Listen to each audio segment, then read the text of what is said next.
আজকে রিজিকের জন্মদিন, আপনারা সবাই জানেন। রিজিকের জন্য জন্মদিনের শুভেচ্ছা। কিন্তু দুঃখ ভারাক্রান্ত মন নিয়ে আসলে আজকেই আসলে এই আপডেটটা দিতে হচ্ছে যে আলটিমেটলি অবশেষে জানতে পারলাম যে ইকরা সুইসাইড কেন করেছে। শেষ রিজনটা কি ছিল?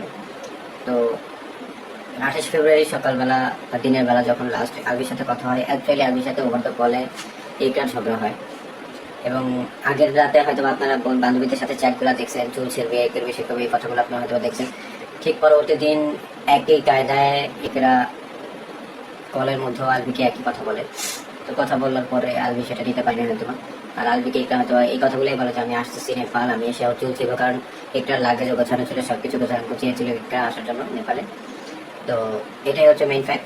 আর ওই মুহূর্তে আলবির সাথে তার অনেক বেশি ঝগড়া লাগে, হয়তো ঝগড়ার বেশি আলবি এখানে বলে বসে যে আমি বিয়ে করে ফেলছি, তুই এখন সব চেষ্টা করলে আমাদেরকে আলাদা করতে পারবি না, এই শেষ, আমি তো ঢাকায় এসে আসবো তালাক। এই ধরনের কোনো কনভারসেশন, যেহেতু এটা তাদের দুই পক্ষের কনভারসেশন, এটা তো আমাদের জানা সম্ভব না যতক্ষণ না কিন্তু কেউ জানাচ্ছে, যেহেতু ইকরা বেছে নিয়ে সে জানাতে পারবে না, আলবি তো আমাদের এই টপিকে জানাবেনি, কারণ আমি এখনো বলছি না কি টপিক।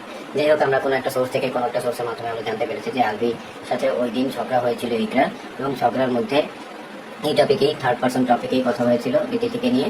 এবং যখন আলবি বলেছে যে এসে কোনো লাভ নাই, আমি তাকে বিয়ে করে ফেলেছি, এরকম একটা শব্দ সে যখন ব্যবহার করেছে, তো ইকরা তখন সহ্য করতে পারেনি। কারণ ইকরা মিস্ট্রেস হিসেবে বা পরকীয়া প্রেমিকা হিসেবে তিথিকে অলমোস্ট মেনে নিয়েছিল, কারণ তার কাছে কোনো অল্টারনেটিভ ছিল না, কারণ সে সংসারটা করতে চাইছিল।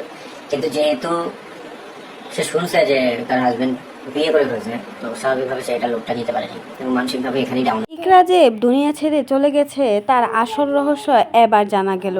আলবি ইকরাকে বলেছিল তিথিকে নাকি বিয়ে করেছে, আর আসলেও লাভ নেই, কারণ তিথিকে সে বিয়ে করে ফেলেছে। এখন বাংলাদেশে এসে ইকরাকে তালাক দিয়ে দিবে। এই কথা শোনার পর তারপরেই কিন্তু ইকরা এই ডিসিশনটা নেয়।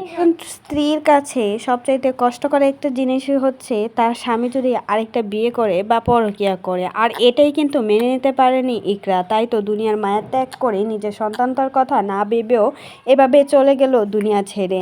এটাই হচ্ছে মূল রহস্য, সবাই কিন্তু এটাই জানতো, আর এটাই কিন্তু সত্যি হয়েছে। আলবির জন্যই কিন্তু ইকরা দুনিয়া ছেড়ে চলে গেছে। তো এই বিষয়ে কোনো মতামত থাকলে সেটা কিন্তু অবশ্যই জানাবেন।